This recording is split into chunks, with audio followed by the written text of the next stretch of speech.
अगर आप अपनी ज़िंदगी का पहला कंप्यूटर प्रोग्राम लिखना चाहते हैं तो ये वीडियो आपके लिए है। हम इस वीडियो में एक प्रोफेशनल तरीके से हम कंप्यूटर प्रोग्राम राइट करेंगे और उसको फिर एग्जीक्यूट भी करेंगे। कोई फ़र्क नहीं पड़ता अगर आपने इससे पहले ज़िंदगी में कभी कंप्यूटर प्रोग्राम लिखा नहीं है या उसको एग्जीक्यूट नहीं किया या उसको रन नहीं किया। आम अल्फाज में कि आपने कंप्यूटर को कोई हिदायत नहीं दी कंप्यूटर कोडिंग के ज़रिए से कि आपके लिए कोई ऑपरेशन या कोई काम या कोई भी फंक्शन परफॉर्म करे। तो ये वीडियो बेसिकली उनके लिए है। हम इस वीडियो में पाइथन में कंप्यूटर प्रोग्राम राइट करने जा रहे हैं। तो इस वीडियो में हम बेसिकली पाइथन का एक कोड लिखेंगे और फिर हम उसको एग्जीक्यूट करेंगे। पाइथन इस आपके लिए आपके पास इंस्टॉल होनी चाहिए। अगर आपके पास पाइथन इंस्टॉल नहीं है तो वो आप मेरी इसी सीरीज़ की पहली वीडियो देख सकते हैं जिसमें मैंने पाइथन को किस तरीके से बताया है कि पाइथन क्या है और उसको किस तरीके से इंस्टॉल कर सकते हैं। और ये सेकंड वीडियो है, इसमें मैं आपको बताऊंगा कि आप किस तरीके से कंप्यूटर प्रोग्राम किस तरीके से राइट कर सकते हैं पाइथन में with the help of V S code. V S code क्या है basically? Computer program basically right करने के लिए हमें एक आईडीई की ज़रूरत पड़ती है। एक एडिटर की ज़रूरत पड़ती है जिसके अंदर हम अपना कंप्यूटर प्रोग्राम राइट करते हैं और उसको एग्जीक्यूट कर सकते हैं। आईडीई बेसिकली शॉर्ट हैंड है, शॉर्ट फॉर्म है इंटीग्रेटेड डेवलपमेंट एनवायरनमेंट। ये कुछ भी नहीं है, सिंपल ये एक एडिटर होता है जिसके अंदर हम अपना कोड राइट करते हैं और फिर इसको एग्जीक्यूट करते हैं। सिंपली वैसे तो एक नोटपैड भी एक उसको हम आईडीई के तौर पे एग्जीक्यूट भी कर सकते हैं, लेकिन नोटपैड सिर्फ एक टेक्स्ट एडिटर है। हमें एक कंपाइलर, एक सॉफ्टवेयर चाहिए जिसके अंदर हम कंपाइल कर सकते हैं। ऐसे तो हम नोटपैड में भी लिख के उसको कमांड प्रॉम्प्ट के ज़रिए से एग्जीक्यूट कर सकते हैं, लेकिन वो एक प्रोफेशनल वे नहीं है। वो वो भी इस तरीके से भी यूज़ किया जाता है, लेकिन प्रोफेशनल इन्वायरमेंट में जब आप कोई सॉफ्टवेयर डेवलप कर रहे होते हैं तो आप किसी आईडीई को ही यूज़ करते हैं। तो आईडीई बेसिकली मैंने आपको बता दिया कि आपको ज़रूरत पड़ती है कंप्यूटर प्रोग्राम राइट करने के लिए। हम बेसिकली कौन सी आईडीई यूज़ करने वाले हैं वो मैं आपको बता देता हूँ। हम यूज़ करने वाले हैं वी एस कोड। अच्छा, मैं एक और चीज़ आपको बता दूं कि डिफरेंट आईडीज़ हैं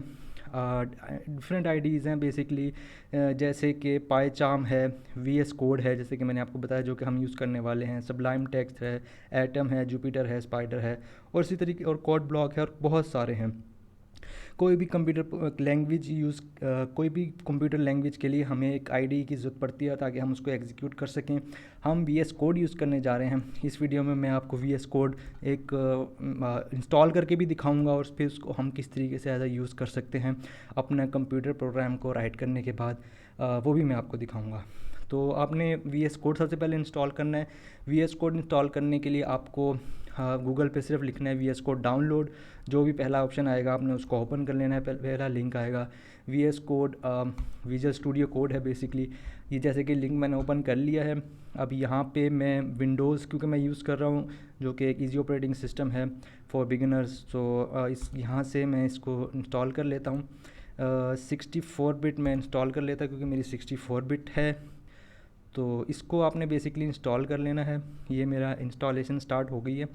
जैसे ही ये इंस्टॉल कंप्लीट होता है फिर ये डाउनलोड हो रहा है, बेसिकली डाउनलोड हो जाता है, फिर मैं आपको इंस्टॉल करके दिखाऊंगा। तो मेरा वी एस कोड इंस्टॉल हो चुका है।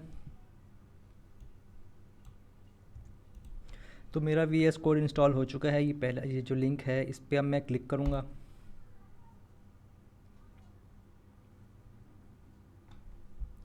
अब ये वी एस कोड का इंस्टॉलर एग्जीक्यूट हुआ है। इसकी मैंने एक्सेप्ट करूँगा एग्रीमेंट और नेक्स्ट नेक्स्ट नेक्स्ट और इंस्टॉल कर लूँगा इसको। मेरे ये डाउनलोड होने में 2 मिनट लगे थे। ये आपके इंटरनेट की स्पीड पे है। ये वी एस कोड इंस्टॉल होने में मेरे 2 मिनट लगे हैं। आपकी इंटरनेट की स्पीड पे डिपेंड करेगा ये कितनी टाइम लेता है। अब डाउनलोड हो चुका है। अब मैंने उसको इंस्टॉल किया, सिर्फ आपने इसको ओपन करके नेक्स्ट नेक्स्ट नेक्स्ट करना है और ये इंस्टॉल हो जाएगा। अच्छा, जैसे ही ये इंस्टॉल हो गया आपने फिनिश करना है या ये लॉन्च हो जाएगा।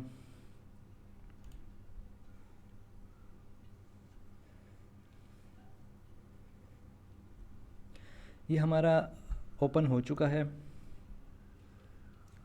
ये लास्ट टाइम मैंने कुछ फाइल्स ओपन की थी बेसिकली, ये वो इसके अंदर ओपन हो गई हैं। मैं इसको रिमूव कर देता हूँ। बेसिकली मैंने अनइंस्टॉल किया था।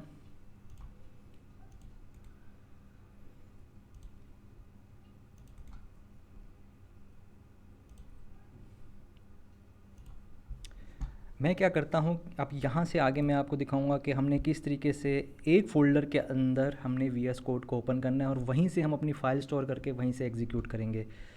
तो सबसे पहले आप एक काम करिए कि एक डेस्कटॉप पे हम एक फ़ोल्डर क्रिएट करते हैं। बेसिकली हम अपना एक फ़ोल्डर क्रिएट करते हैं और हम ट्यूटोरियल्स करके हमने अपना एक फ़ोल्डर क्रिएट कर लिया। इस फ़ोल्डर को मैं ओपन कर लूँगा। अब यहाँ से हमने इस पे क्लिक करना है, ठीक है। इस पे क्लिक करने के बाद ये जो ऊपर लिंक्स होते हैं, इस लिंक वाला टैब होता है, इस पे क्लिक करने के बाद आपने यहाँ पे CMD लिख लेना है, ठीक है। यहाँ पे आप CMD करके इंटर करेंगे तो आपका कमांड प्रॉम्प्ट ओपन हो जाएगा।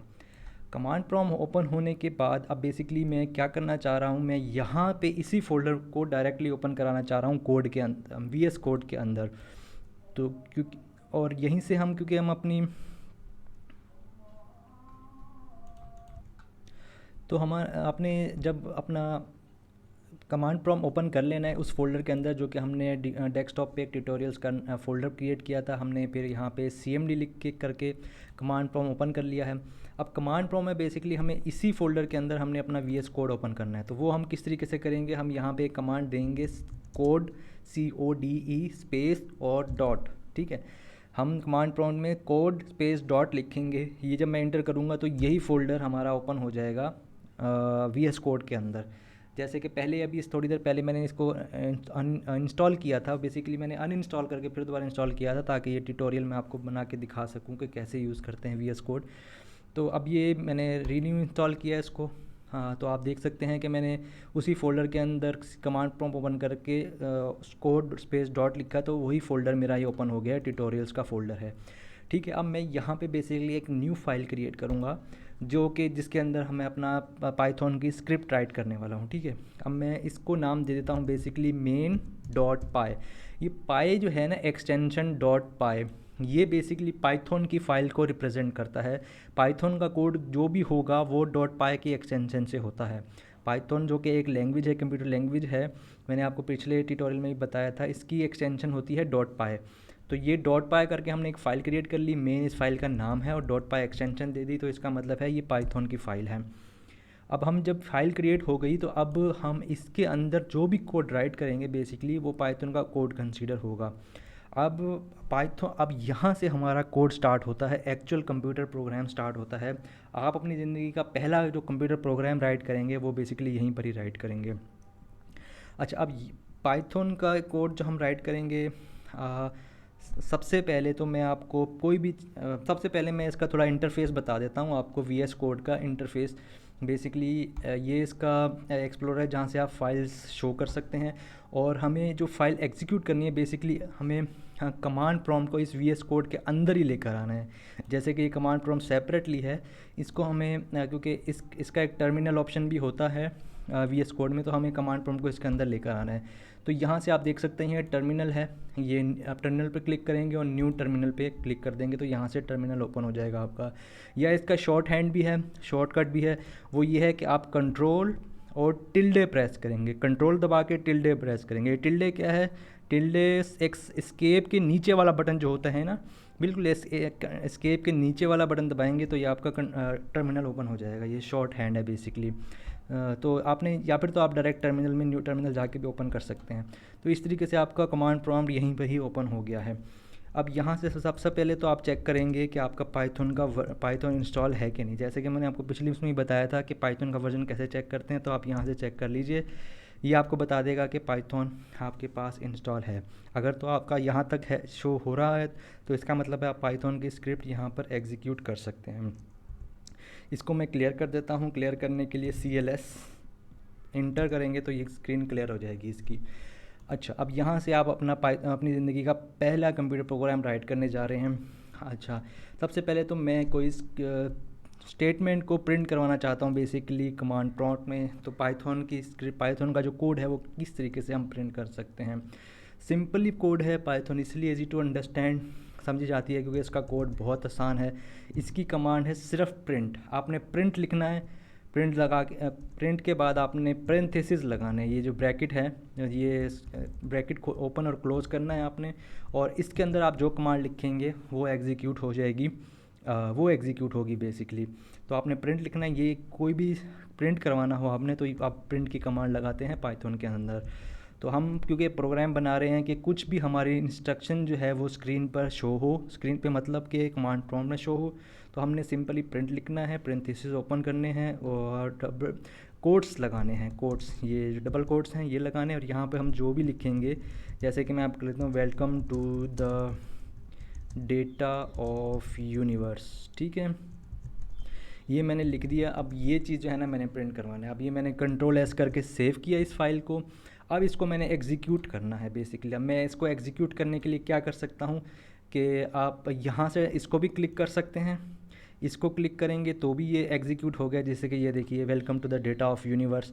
और आप दूसरा आप ये काम कर सकते हैं कि आपने क्या करना है कि आपने पाइथन लिखना है, स्पेस देना है और उस फाइल का नेम है main.py। आप MA करके आप टैब कर देंगे तो वो पूरा का पूरा नेम आ जाएगा, पूरा का पूरा नेम सेव हो जाएगा। जैसे कि मेन है तो MAI मैंने टाइप करके टैब का बटन दबा दिया, जैसे कि ये देखिए मैंने MAI। हाँ, शर्त यह है कि आप उसी फोल्डर में होने चाहिए, इस ट्यूटोरियल्स वाले फ़ोल्डर में ही होने चाहिए। अगर आप उस फोल्डर में चेक भी कर सकते हैं, DIR करके चेक कर लीजिए कि आपकी उस डायरेक्टरी वाली फ़ोल्डर में वो आपकी फ़ाइल प्रेजेंट है कि नहीं है। आप मैंने देखिए DIR लिखा, उस फोल्डर के अंदर ट्यूटोरियल्स वाले फ़ोल्डर के अंदर जितनी भी फाइल्स पड़ी हैं वो आपको यहाँ शो हो जाएंगी, DIR करके आपने चेक कर लिया।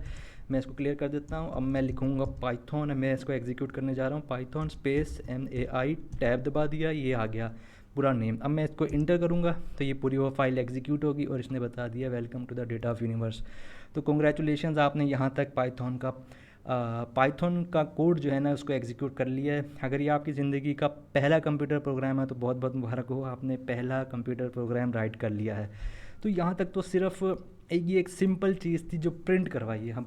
अब हम थोड़ा सा यूनिक काम करते हैं इसी वीडियो में ही, ताकि थोड़ा सा इसको एक्साइटमेंट बनाया जा सके। अच्छा, एक और चीज़ मैं बयान कर दूं कि इसको हम कमेंट आउट भी कर सकते हैं। कमेंट आउट का मतलब ये है कि ये चीज़ फिर एग्जीक्यूट नहीं होगी। अब देखिए मैंने इसको कमेंट आउट कर दिया। कमेंट आउट कैसे किया है, आपने ये हैश का जो है बटन, सॉरी ये जो हैश है ये आप कर देंगे तो फिर ये उस लाइन को कमेंट आउट कर देता है, मतलब कि ये इसको एग्जीक्यूट नहीं करेगा, ये इसको एज अ कमेंट तस्वुर करेगा, ये पाइथन की कमांड तस्वुर नहीं करेगा। या तो आप ये हैश लगा के इसको लाइन को कमेंट आउट कर दीजिए, या तो इसका शॉर्टकट ये है कि उसी लाइन के ऊपर आप कहीं भी कंट्रोल दबा के ये जो स्लैश है ना, फॉरवर्ड स्लैश, ये कंट्रोल फॉरवर्ड स्लैश, ठीक है, ये करेंगे तो वो पूरी की पूरी लाइन को बेसिकली कमेंट आउट कर देगा और उसको एग्जीक्यूट नहीं करेगा। फिर कंट्रोल एस करके आप सेव कर दीजिए उस फाइल को, देन अगेन एग्जीक्यूट करिए। अब देखिए कुछ प्रिंट नहीं हुआ क्योंकि वो इस लाइन को वो एज अ कमेंट तस्वुर कर रहा है। लेकिन इसी तरीके से अगर मैं एक और चीज़ प्रिंट करवा दूँ कि this is the line to execute, ठीक है, अब मैंने ये लिखा है। अब मैं कंट्रोल एस करके सेव करूँगा। अब मैं इसको फिर से रन करूँगा तो आप देखिएगा कि ये पहली वाली लाइन को तो नहीं एग्जीक्यूट करेगा, दूसरी वाली को एग्जीक्यूट कर देगा। मैं इसको रन करता हूँ, देखिए this is the line to execute. इसने इसको रन किया है, इसने उस वाली को रन नहीं किया। क्यों नहीं किया? क्योंकि वो कमेंट है, वो पाइथन का कोड ही नहीं है, वो कमेंट आउट कर देता है उस लाइन को। अगर मैं उसको अनकमेंट करूँगा, अनकमेंट करने का मतलब ये है कि आप सिंपली हैश हटा दीजिए, या तो आप सिंपली अगेन वही कंट्रोल बैकस्लैश करेंगे उसी लाइन पर आकर, तो उसको अनकमेंट कर देगा। कमेंट भी वैसे ही होता है, शॉर्टकट कमांड से अनकमेंट भी वैसे ही होता है। अब मैं कंट्रोल एस करके सेव करूँगा और फिर से एग्जीक्यूट करूँगा तो अब देखिए कि welcome to the data of universe execute हो गया है। This is the line to execute, ये भी एग्जीक्यूट हो गया। तो इसका मतलब ये है कि दोनों लाइन्स पाइथन का कोड है, कमेंट्स कोई नहीं। अब मैं इन दोनों को कमेंट कर देता हूँ ताकि अब हम कुछ एक्साइटिंग प्रोग्राम, कंप्यूटर प्रोग्राम बनाएं। हम क्या करते हैं बेसिकली, अब हम एक यूज़र से इनपुट लेके हम बेसिकली यहाँ प्रिंट करवाना चाहते हैं। अब यूज़र से हम कुछ प्रिंट लेके हम उसको प्रिंट करवाएंगे। तो ये बेसिकली हमारा प्रोग्राम है कि मैं जिस तरीके से अब स्टूडेंट्स को बोल रहा हूँ कि आप एक ऐसा प्रोग्राम बनाइए कि आपका प्रोग्राम जो है वो किसी यूज़र से इनपुट ले और उसको फिर स्क्रीन पे प्रिंट करवाए। ये बेसिकली हमारी जो टाइटल है वो कंप्यूटर प्रोग्राम का, कि ये एक चीज़ है, हमने एक टास्क परफॉर्म करना है। तो उसके लिए हम पाइथन में क्या कर सकते हैं, मैं बेसिकली इनपुट की कमांड लूँगा, ठीक है, और मैं बोलूँगा प्लीज़ इंटर योर नेम। ये बेसिकली मैं कर रहा हूँ कि प्लीज़ इंटर योर नेम, ठीक है। इसको हम एक वेरिएबल में कन्वर्ट कर देते हैं। ए करके हम एक वेरिएबल ले लिया, मतलब ये कमांड जो है वो यूज़र से इनपुट लेगी और जो भी यूज़र इनपुट करेगा, अपना नेम इंटर करेगा, वो उसमें एक वेरिएबल बना रहा हूँ। वेरिएबल क्या चीज़ होती है, वेरिएबल बेसिकली कोई भी डेटा को स्टोर करने के लिए एक ऐसा कंटेनर होता है जिसके अंदर हम चीज़ को स्टोर कर सकें। ये वेरिएबल कोई भी हो सकता है, कोई भी नाम हो सकता है, ABC कर लें, कोई भी वेरिएबल हो सकता है जो कि मेमोरी में इस इंस्ट्रक्शन को स्टोर करेगा। तो अब मैंने प्लीज़ इंटर योर नेम, इसको मैंने स्टोर करवा दिया है, ए करके एक वेरिएबल कर लिया है, या इसको मैं एक नाम दे देता हूँ नेम करके, ठीक है। अब मैं क्या करूँगा, जो यूज़र इंटर करेगा मैं फिर उसको प्रिंट करवा दूँगा, उस नेम को, ठीक है। मैंने इस नेम के अंदर उस डेटा को स्टोर करवाया जो कि यूज़र ने इनपुट किया है, उस नेम वेरिएबल के अंदर स्टोर करवाया, और उस वेरिएबल को मैंने बेसिकली यहाँ पे प्रिंट करवा दिया। तो ये दो इंस्ट्रक्शंस हैं, दो टास्क हैं। पहला, क्योंकि कंप्यूटर प्रोग्राम हमेशा सीक्वेंस में स्टोर होता है। सीक्वेंस में मतलब स्टेप्स में, जैसे आप सीढ़ियाँ चढ़ते हैं तो पहले आपको पहली सीढ़ी चढ़नी होती है, फिर दूसरी सीढ़ी पे आते हैं। इसी तरीके से कंप्यूटर प्रोग्राम हमेशा सीक्वेंस में रन होता है। वैसे तो हम आप तो जदीद उसमें आ गए हैं कि हम एसिंक्रोनस प्रोग्राम भी रन कर सकते हैं, लेकिन वो अभी बिगिनर लेवल का नहीं है, वो हम बाद में जाएंगे उसकी तरफ। पहले आप ये देखिए कि पहले लाइन नंबर 6 एग्जीक्यूट होगी, फिर 7 होगी, बाकी वो को छोड़ दीजिए, बाकी में कुछ भी नहीं है, वो अनकॉमेंट है। तो पहली लाइन जो है ना हमारी, ये वाली एग्जीक्यूट होगी, देन लाइन नंबर 7 पे जाएंगे। इसको मैं Ctrl+S करके सेव करूँगा और अब मैं फिर दोबारा इसको एग्जीक्यूट करूँगा इस प्रोग्राम को। अब देखिए जैसे ही मैंने इसको एग्जीक्यूट किया तो अब ये पूछ रहा है प्लीज़ एंटर योर नेम। अब ये ना जब तक ये प्रोग्राम कंटिन्यूसली रनिंग में रहेगा, जब तक मैं इसको कोई कमांड, कोई चीज़, कोई भी मतलब इसको इंटर ना करूँ, क्योंकि ये मुझसे नेम पूछ रहा है, कंप्यूटर प्रोग्राम मुझसे नेम पूछ रहा है, तो मैं इसको अपना नेम बताऊंगा। मैं इसको अपना पूरा नेम बता देता हूँ, मोहम्मद उज़ैर, ठीक है। मोहम्मद उज़ैर मैंने इसको कर दिया, मैं इंटर करूँगा तो फिर मेरा ये नाम प्रिंट हो जाएगा बेसिकली। तो यहाँ ये हमारा कंप्यूटर प्रोग्राम बेसिकली कंप्लीट होता है। मैं पहली लाइन में मैंने इसको बोला कि यूज़र से नेम पूछो, तो इसने वही यूज़र से नेम पूछा, प्लीज़ इंटर योर नेम। इसने मैंने अपना नेम इंटर किया, मोहम्मद उज़ैर, एंड देन मैंने यहाँ पे इसको प्रिंट करवाया है, तो यहाँ पे इसने प्रिंट कर दिया है। तो यहाँ तक तो होपफुली आपने इसको अच्छे से परफॉर्म किया होगा। आप इसको बेसिकली इसको एग्जीक्यूट करिए और कमेंट सेक्शन में मुझे बताइएगा कि आपको कोई प्रॉब्लम तो नहीं फेस करनी पड़ी इसको करने में। अगर आपको कोई VS कोड को इंस्टॉलेशन में या टर्मिनल में एग्जीक्यूट करने में कोई प्रॉब्लम आ रही हो तो आप मुझे कमेंट सेक्शन में प्लीज़ ज़रूर बताइएगा। मैं क्योंकि फ़र्स्ट टाइम जो VS कोड इंस्टॉल करते हैं तो कोई भी स्क्रिप्ट को आप एग्जीक्यूट करने में कमांड प्रॉम्प्ट में, टर्मिनल में एग्जीक्यूट करने में आपको थोड़ी सी प्रॉब्लम आती है फ़र्स्ट टाइम में। वो थोड़ा वो बेसिकली पूछ रहा होता है कि एज अ एडमिन के अथॉराइजेशन आपसे मांग रहा होता है। वो अगर आपको कोई प्रॉब्लम आ रही हो तो आप मुझे कमेंट सेक्शन में बताइएगा, मैं आपको उसका सोल्यूशन भी बता दूंगा। लेकिन होपफुली आपको वो प्रॉब्लम फेस ना करनी पड़े और आप इजीली इसको एग्जीक्यूट कर सकें। अगर आप यहाँ तक एग्जीक्यूट कर लीजिएगा तो फिर मुझे कमेंट सेक्शन में भी ज़रूर बताइएगा ताकि हम इससे नेक्स्ट उस पर जाएँ। तो होपफुली आपको ये वीडियो अच्छी लगी होगी। कोई भी अपनी क्यूरीज, प्रॉब्लम, परेशानी जो भी हो आप मुझे कमेंट सेक्शन में बताइएगा, मैं इंशाल्लाह आपको हेल्प आउट करूँगा। आप देख रहे हैं डेटा ऑफ यूनिवर्स, मेरा नाम है मोहम्मद उज़ैर। Thank you.